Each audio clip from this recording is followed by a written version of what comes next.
Hey guys, today I'm going to be doing my out-of-box review for the HG Iron-Blooded Orphans Gundam Gusion Rebake.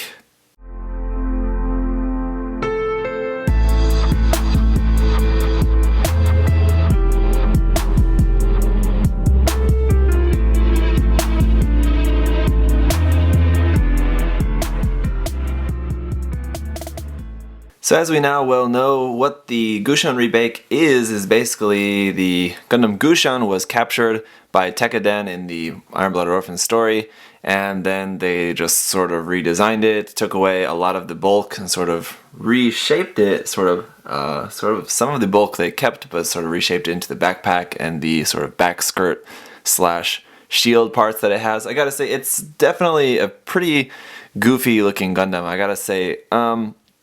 In the anime, it looks really cool. The 1/100 scale looks really cool. The HG, though, I'm not sure I'm really convinced. Just standing in a pose like this, it's not really doing a whole lot for me, personally. It does have some really cool features. It also has some really odd features. Honestly, I think if you just took this Gundam without that back skirt and without the big bulb things on its backpack, then you'd have a pretty cool, interesting looking Gundam, just like as is, just like stripped down like the Barbatos, where it like doesn't really have much of anything on the back. I think this would look really cool. But on the other hand, the back skirt and the backpack provide some really cool gimmicks. Now that's kind of the big thing about this kit, is that here's my biggest complaint about my number one biggest complaint about this kit is the amount of stickers on it. It's got a ridiculous amount of stickers on it.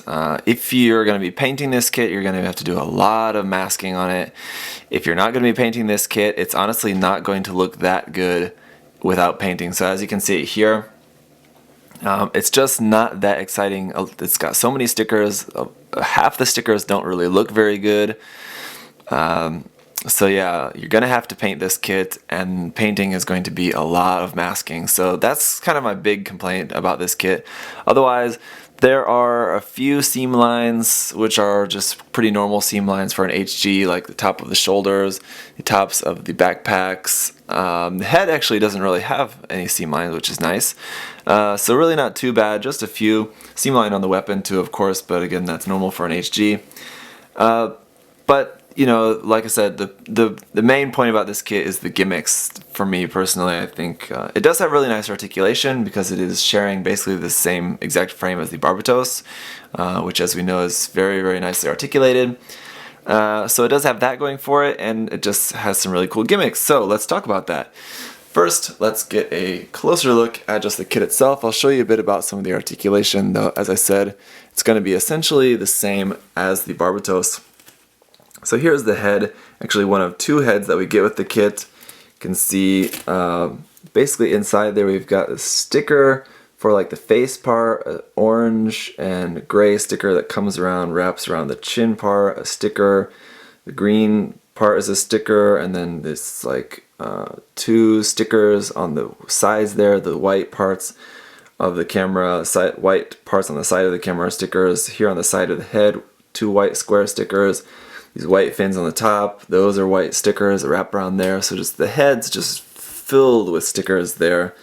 Kind of disappointing. The shoulders as well, stickers here on the front and back, those white color apps. Those are stickers. Here on the chest, we have a white sticker under here. There's one white part and then one white sticker there. Here on the front of the front skirt, that's a sticker there. Front of the knees, sticker there. And then on the backpack, these black circles inside the thrusters, those are circle stickers inside there. I think that's going to be about it on the mobile suit itself. There's a couple on the other head and on the weapon as well. We'll talk about that in a little bit. So the head is going to only be able to go up about that far. So because it has this really huge camera in the center, you really, like even like that, it's really not going to be able to look up all that much, because this huge thing on the top of its head, and then it's just not able to go back all that much. Down is okay like that. Really nice V-fin. The V-fin did have the safety flags on the tip of there. I did sand those off, so you will have to do that to get those pointed like that. The arm, the shoulder armor does not really move. If we can see here, it's the shoulder armor that plugs into the shoulder joint, so that's kind of disappointing. That's never really all that good. The arm does go up pretty high though, so it's really nothing too much to complain about. It doesn't really affect the movement too much, but it is nicer when that is an actual frame piece or joint piece, not the actual armor piece that plugs into the body. But again, not too bad. The arm is going to rotate and bend there more than 90 degrees, but not super high. Then we are going to have some wrists just on a ball joint. And we are going to have a little bit of a seam here. The front part of the arm, not this back part, but this front part of the forearm on the top and bottom. The bottom is going to be a little bit more tricky because it has the detail molded in there. There's going to be a seam there. The waist is going to have just the same kind of typical Gundam frame, nice movement in there. And we can see that nice mechanical detail on there, very skinny waist, like the Barbatos. The front skirts are connected, but you can snap those apart to move them separately. Again, it's cool that these are very reminiscent to the Barbatos, but slightly different. Same here with the side skirts as well. Okay, here's more stickers I forgot. On the side skirts, one sticker on the top, one sticker on the bottom, so that's 2 more stickers on both sides. Side skirts are just going to move like normal. They're going to go up nice and far, but then you're scratching off the sticker, as you can see. Not really a big deal in my case, but and the legs are going to rotate around at the top, and then you got a nice bend, double jointed there at the knee to give you some nice movement. And then the ankles are like the Barbatos, very nice. The ankles are going to rotate like so you can get a really nice far bend there. This front white part does sort of move, but as you can see there, pops off very easily, so it kind of moves a little bit like so, but just be careful because it's really not all that secure. And then the toes can point down like that. Pretty big feet on this kit, even bigger than the Barbatos. And then the back skirt is going to move a little bit, but it's more like it's just kind of loose. And then on the backpack, these big huge parts are going to move side to side and up and down a little bit like that, so those are going to move. And then we have the gimmick in the backpack. So how that's going to work is this black part's going to lift up, and then this arm, which is kind of the Gray's arm but not quite, is going to pull down like that, and you can close that back up, and then you can have the extra arms out like that. Now, like I said, it looks just like the Gray's arm, but it's not exactly the same mold. I wish that they would have had the exact same mold as the regular Gray's arm. It's more articulated, this wrist part moves, and the arm just looks nicer. This one has a big seam line on it, and it's just not quite as nice. It is functional though, and that's the point, so really cool that they did that. If you had 2 of these kits, I know that you can plug the extra set of these backpack parts, you can plug into these holes here, and you can actually have 4 of them, so you could have a total of 6 arms on this kit, which definitely would be a pretty cool look. But there's a look at that gimmick. That's going to be probably one of the main gimmicks of this kit. Really cool. And yeah, so if you have a lot of Gray's kits, you can use a lot of different your Gray's guns for it. So this kit is really only going to come with this one gun. It is the long range rifle. So here we can see there's that. Should have a small green sticker there in the sight, in the camera, but it doesn't come with one. It works just like a regular Gray's rifle, except for this one, the front handle doesn't move. Kind of disappointing, but otherwise the whole thing just goes into the hand like normal. You have to take off this part and then close this up, but this part here, you can see it doesn't have a peg that plugs into the arm like other Gray's rifles has, because this one has different arms here. It doesn't have any spot for that to plug in on the back of the arm. But otherwise, it's going to work pretty much the same, so really nice long rifle. My point is that if you have other Gray's kits, the secondary hands here do have that peg in the back, so you can use your Gray's rifles in the secondary hands, or just pretty much any weapons from this series. Other accessory that we have is the closed head, this closed face. It's kind of like it's a targeting mode, kind of, I suppose is what it would be called. Basically, this is all one piece here, and then we have A bunch of stickers, again, white stickers on the side, white stickers on the top for the fins, white sticker for around the camera on the side of the head, a gray sticker there on the front, this like dark gray sticker there. So I don't know, between the two heads, this head actually looks kind of big on there. It looks a little bit like too big with this armor. I think it's the armor plates on the side make the head look really big. I think it actually kind of looks better with the closed head, closed face, I should say, like that. It's really, really unique and weird, alien looking, but I think that does kind of fit the overall look of the kit better. Now for the shield, we're going to need to detach this from the back skirt, if I can here. As we can see, we have a bunch of different ports here to plug in stuff. That's going to come more in handy with the weapon set, which we're going to take a look at in the following video after this review. So we'll talk more about that later. We're going to need to reposition this part here. We have a few different options. I'm going to go on this side of the arm.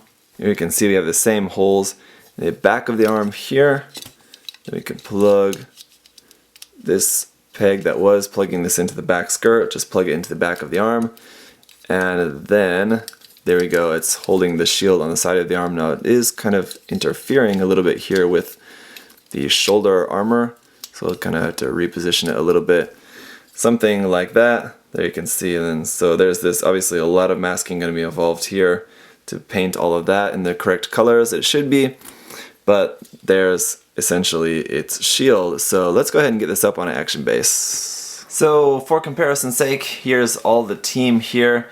Now if we wanted to get more correct to the recent episodes, it should be Form 6 of the Barbatos. I don't have that kit put together yet, but I guess when the rebake first came about, the Barbatos was still looking like this, so this will be okay. Just imagine they're still in space at this point in the story. Anyway, the point is just to compare, and I do have to say the rebake does look a lot better once it's up on an action base. I think it's just the shape of it just doesn't really look good on the ground, I think.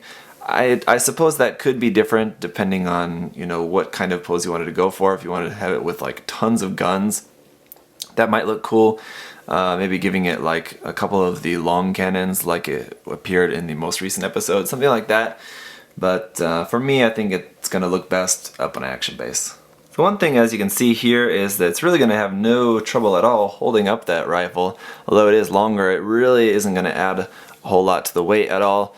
And the kit itself is pretty steady, sturdy enough to be able to hold up that rifle, so it's not going to be a problem. Also the shield as well. The shield is, you know, pretty big pieces of plastic there, but it's really not going to have any trouble holding that up as well either.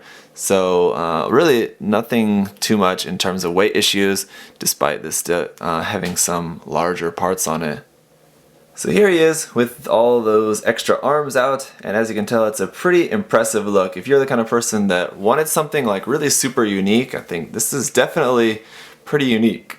We don't often have a lot of Gundams with 4 arms. The other thing is that if you're the kind of person who likes to have a Gundam holding a lot of weapons, this is a great chance to do it. Now sadly this kit only comes with the 1 weapon, but you can purchase, you know, different weapon packs or borrow weapons from other kits, or, you know, plenty of different options for weapons to give this, you know, whatever you want. But if you're the kind of person that really wanted to have a lot of weapons in your Gundam, this is definitely a chance to do it. And like I said, there is the option, if you wanted, you can attach, if you buy 2 of this kit, you can attach another set of arms onto the back of there as well. Of course, you know, with pretty much any kit, you can always add more arms with modification, things like that, but this is, you know, requires no modification at all if you wanted to add another set of arms onto there. So I don't know, I'm sure there's going to be people out there who are going to really be excited about that opportunity. So that's pretty much just about going to do it for my review of the HG Gundam Gusion Rebake. I gotta say, it's a kit that has its pros and cons. I mean, if you really want a Gundam Gusion Rebake kit, I'd probably go for the 1/100 scale, but I can't totally endorse that just because I haven't built the 1/100 scale yet.